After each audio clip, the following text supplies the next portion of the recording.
ഒടുവിൽ ലോകം വർഷങ്ങളായി ഭയന്നിരുന്ന ആ നിമിഷം സംഭവിച്ചോ?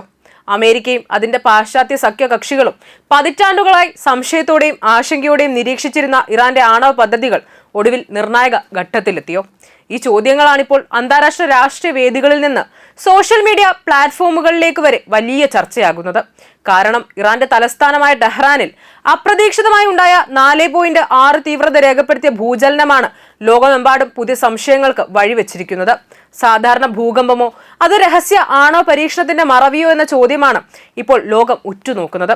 മെയ് 12 രാത്രിയാണ് ഇറാൻ തലസ്ഥാനമായ ടെഹ്റാനും സമീപ പ്രദേശങ്ങളും ശക്തമായ ഭൂചലനം അനുഭവപ്പെട്ടത്. ടെഹ്റാനിലും മസന്തരൻ പ്രവിശ്യയ്ക്കുമിടയിലെ നിരവധി പ്രദേശങ്ങളിൽ പ്രകമ്പനം അനുഭവപ്പെട്ടതായി റിപ്പോർട്ടുകളുണ്ട്.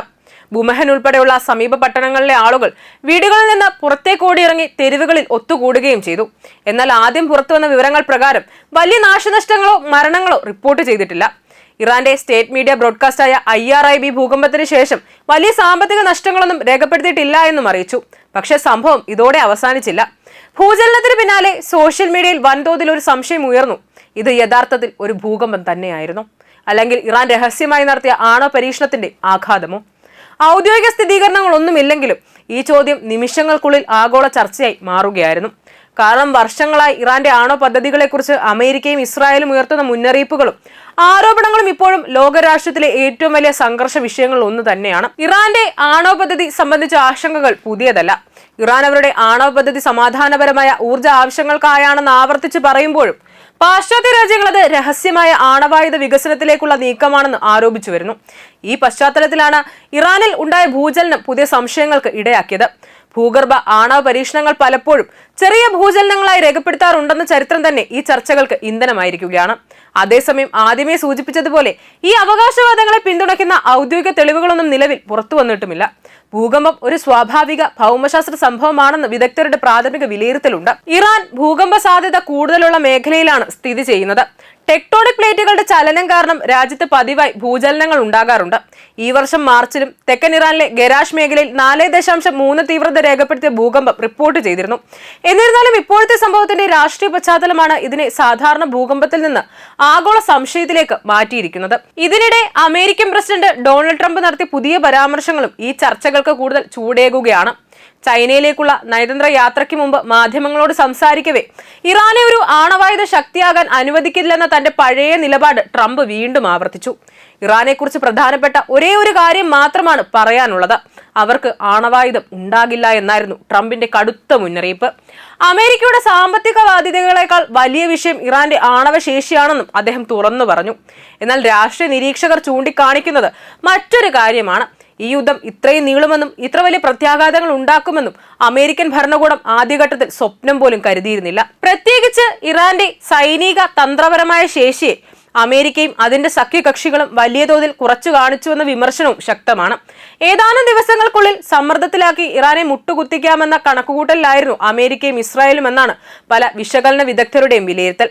പക്ഷെ സംഭവിച്ചത് അതിന്റെ നേർ വിപരീതമായിരുന്നു. ഹോർമൂസ് കടലിടുക്ക് അടച്ചുകൊണ്ടും മേഖലയിൽ അമേരിക്കൻ സൈനിക താവളങ്ങൾക്കെതിരെ ശക്തമായ പ്രതികരണ മുന്നറിയിപ്പുകൾ നൽകിക്കൊണ്ടും ആഗോള എണ്ണ വിപണിയെ വരെ സമ്മർദ്ദത്തിലാക്കിക്കൊണ്ടും ഇറാൻ തങ്ങൾ കരുതിയതിലും ശക്തമായ എതിരാളിയാണെന്ന് ലോകത്തിന് മുന്നിൽ തെളിയിച്ചു.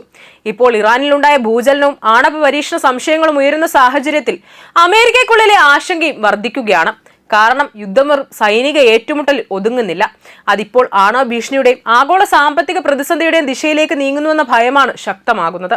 ട്രംപിന്റെ ഈ പ്രസ്താവനകൾ ഇപ്പോഴത്തെ ഭൂചലനവുമായി ബന്ധപ്പെട്ട ചർച്ചകൾക്ക് കൂടുതൽ രാഷ്ട്രീയ നിറം നൽകുകയാണ്. പ്രത്യേകിച്ച് ഫെബ്രുവരി അവസാനം അമേരിക്കയും ഇസ്രായേലും ഇറാനെതിരെ സംയുക്ത സൈനിക ആക്രമണം ആരംഭിച്ചതിന് ശേഷം പശ്ചിമേഷ്യയിലെ സ്ഥിതിഗതികൾ കൂടുതൽ സങ്കീർണമായി മാറിയിരിക്കുകയാണ്. അതിനു പിന്നാലെ ലോകത്തിലെ ഏറ്റവും നിർണായക എണ്ണ ഗതാഗത പാതകളിൽ ഒന്നായ ഹോർമൂസ് കടലിടുക്കിലേക്കുള്ള പ്രവേശനം ഇറാൻ തടഞ്ഞത് ആഗോള വിപണികളിൽ വലിയ ആശങ്ക സൃഷ്ടിച്ചു. ലോക എണ്ണ വിതരണത്തിന്റെ ഏകദേശം 70% ദിവസേന കടന്നുപോകുന്ന പാതയാണ് ഹോർമൂസ്. ഇറാനുമായുള്ള യുദ്ധം അമേരിക്കയ്ക്ക് വൻ സാമ്പത്തിക ബാധ്യതയും സൃഷ്ടിച്ചിരിക്കുകയാണ്. അൽ ജസീറയുടെ റിപ്പോർട്ട് പ്രകാരം യുദ്ധം ആരംഭിച്ച് 74 ദിവസത്തിനുള്ളിൽ മാത്രം അമേരിക്കയ്ക്ക് $29 ബില്യൺ നഷ്ടമുണ്ടായതായി കണക്കാക്കപ്പെടുന്നു. ഇത് യുദ്ധോപകരണങ്ങളുടെയും സൈനിക സംവിധാനങ്ങളുടെയും മാത്രം നഷ്ടമാണ്. സൈനിക താവളങ്ങൾക്കും അടിസ്ഥാന സൗകര്യങ്ങൾക്കും സംഭവിച്ച നാശനഷ്ടങ്ങൾ ഇതിൽ ഉൾപ്പെടുത്തിയിട്ടുമില്ല. അതേസമയം അമേരിക്കൻ പ്രതിരോധ സെക്രട്ടറി പീറ്റ് ഹെഗ്സെത്ത് $1.5 ട്രില്യൺ അധിക പ്രതിരോധ ചെലവും ആവശ്യപ്പെട്ടിട്ടുണ്ട്. ഈ സാഹചര്യത്തിലാണ് ഇറാനിലെ ഭൂചലനം കൂടുതൽ സംശയങ്ങൾക്ക് വഴിവെക്കുന്നത്. കാരണം ഒരു ഭാഗത്ത് യുദ്ധവും സാമ്പത്തിക ഉപരോധങ്ങളും തുടരുമ്പോൾ മറുവശത്ത് ഇറാന്റെ ആണവ പദ്ധതികൾ പുതിയ ഘട്ടത്തിലേക്ക് കടക്കുകയാണോ എന്ന ചോദ്യം ഉയരുകയാണ്. പ്രത്യേകിച്ച് അമേരിക്കയും ഇസ്രായേലും ഇറാന്റെ ആണവ കേന്ദ്രങ്ങളെക്കുറിച്ച് തുടർച്ചയായി മുന്നറിയിപ്പുകൾ നൽകുന്ന സാഹചര്യത്തിൽ ഭൂചലനവുമായി ബന്ധപ്പെട്ട ഓരോ വിവരവും ഇപ്പോൾ സൂക്ഷ്മമായി പരിശോധിക്കപ്പെടേണ്ടതുണ്ട്. ചുരുക്കത്തിൽ ഇപ്പോൾ അമേരിക്കയും അതിന്റെ സഖ്യകക്ഷികളും മനസ്സിലാക്കി തുടങ്ങുന്ന ഒരു യാഥാർത്ഥ്യമുണ്ട്. വർഷങ്ങളോളം ഉപരോധങ്ങളും ഭീഷണികളും സൈനിക സമ്മർദ്ദങ്ങളും ഉപയോഗിച്ച് മുട്ടുകുത്തിക്കാമെന്ന് കരുതിയ ഇറാൻ ഇന്ന് പഴയ ഇറാനല്ല.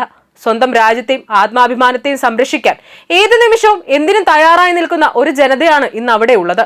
അത് വെറും ഇറാന്റെ സൈന്യം മാത്രമല്ല, തെരുവുകളിൽ ജീവിക്കുന്ന സാധാരണ ജനങ്ങളിൽ നിന്ന് വിപ്ലവ ഗാർഡുകൾ വരെ രാജ്യത്തിന്റെ പരമാധികാരം ചോദ്യം ചെയ്യപ്പെടുന്ന ഓരോ നിമിഷത്തിലും ഒരേ മനസ്സോടെ മുന്നിൽ നിൽക്കാൻ തയ്യാറായ ഒരു ശക്തിയാണ് ഇന്ന് ഇറാൻ.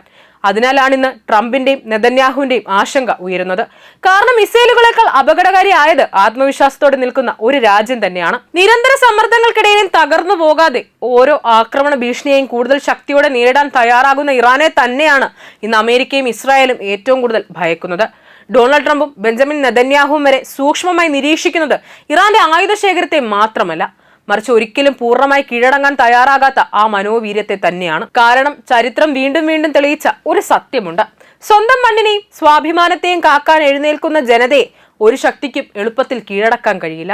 ഇന്നത്തെ പശ്ചിമേഷ്യയിൽ ആ സന്ദേശത്തിന്റെ ഏറ്റവും ശക്തമായ പ്രതീകമായി മാറിക്കൊണ്ടിരിക്കുന്നത് ഇറാൻ തന്നെയാണ്.